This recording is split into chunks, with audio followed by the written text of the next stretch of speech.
কয়টা মাল তুলছি ধরে না ওইটি বেচা সংসারটা চলে আইনের বিহারলে আমরা কি করে খাম হুই যা এই মেরা এসে দোকানদার কইতে আইছে যাই হোক ওই ললিপপ লো চাইতে চাইতে খাওয়া যায় গে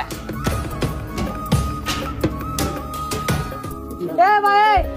এত করে বুঝায় কইলাম আমরা গরিব মানুষ তাও লই গেল এ ললিপপ তো বেড়া স্বাদ লাগে আইনা ভালো হয়েছে কি আমার এলাকার তাল বাজতেছে ওই ভাই এসে তাল দে। না তালের কুত্তা খাইতাম না 200 টাকা লই এলো ওই 200 টাকা দে। আরে ভাই সারাদিনে 200 টাকা ব্যস্ত দেবেন না 200 টাকা করতে দিয়াম আমি। কি কো না কইডা 200 টাকা বলে দিয়া পাইতো না হেই মিয়া 200 টাকা দিয়া পাইতা না যে বাজারও খাইরার তা সেগুলো সাফ করবো কারা এগুলো তো আমার দায়িত্ব ওই তালের ছড়া লই এলো একটা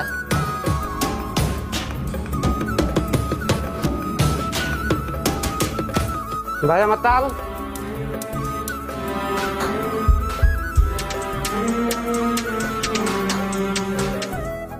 এগুলারে খাওয়া আইফো তৈলাম হাই পেট কে দিছে খাস মোড়া আপনাকে একটা পোল্ট্রি মুরগি কেউ কিনবার আয় না এই মুরগি খাওয়া কি মাইছে বাদ দিছে নাকি ওই যে লিপুডা 2 কেজি মুরগি নিছে 6 মাস আগে টিহা দেওয়ার নাম নাই এই শুনলাম পোল্ট্রি মুরগি বেচা লাখ লাখ টাকা কামাই করতাছস খোঁজ খবর রাখছ সঙ্গ ওই বাইরে সাদা দে আর না দে পেলে মুরগি দে। এই সাদা লাগতো না এটা বালা দেখে মুরগি দে মেলা দিন ধরে